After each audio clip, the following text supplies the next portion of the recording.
So I think one of the biggest things that has made a difference for me, and that I tell people constantly, as you embark on any biohacking, whether it's sleep, recovery, whatever, know your methylation status when it comes to how your body functions on a genetic level. If you don't know that, it's going to make it harder for you to step in and take steps to recover. If you know that genetically speaking or epigenetically speaking, you require more B vitamins, or you require methylated B vitamins, or you're part of the 30% of the population that has a negative reaction to folic acid and you need methylfolate. Those types of things matter for recovery, and they will matter with how your body handles stress and inflammation and bad choices. And it will also help you mitigate some of those bad choices, because you'll know, oh, I know that I do poorly with this, so I should stay away with that, or stay away from that, right? Something as simple as 23andMe and a quick trip to, gosh, I'd have to look at the website. I think it's Self-Decoded and Self-Hacked are the websites. There's a tool in there that will help you trace down your methylation status and give you some suggestions, but I'm a firm believer that really everybody should be taking methylated vitamins, because there's no downside if you don't need them. It just is easier to use. So supplement where you can to make sure that you've got a good base to start with. Hydrate like crazy. When you can sleep as best as you can.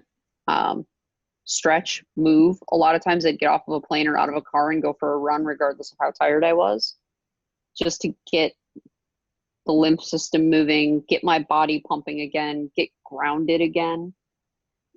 Humans are giant antennas, and we pick up the Earth's frequency. When you've been flying, when you've been driving a long time, you become ungrounded relatively quickly.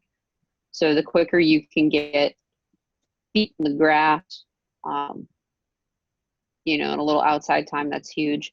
Methylation is about everything in your body, actually. So methylation, then, is how your body processes everything that comes in or out of it.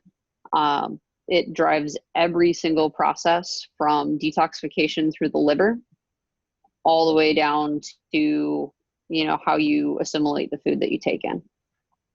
So when you look at common methylation challenges that people have, I believe it's like 40% of the population has a mutation in the MTHFR gene, which means that you need a different type of folate, and that you do not process folic acid properly, or it's harder for your body to break down. Essentially, it causes a backup in your system and it becomes poison.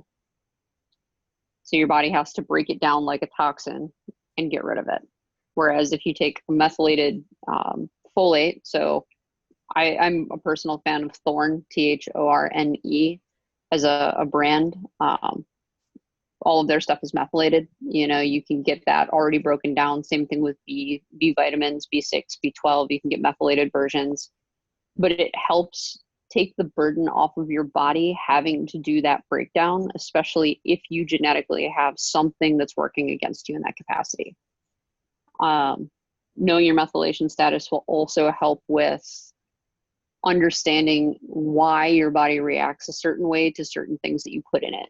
So if you have other mutations, it can impact the way that your body uses the transsulfuration pathway in your liver, which means that your body doesn't actually need as much sulfur. And that sulfur just backs up in your body and it creates inflammation, and it's a toxin, and your liver has to get rid of it that way. So there's a lot of things that go into that. But yeah, it's directly linked to bioavailability, because if you are taking in things that require more than your body can handle, it's going to create, a toxic burden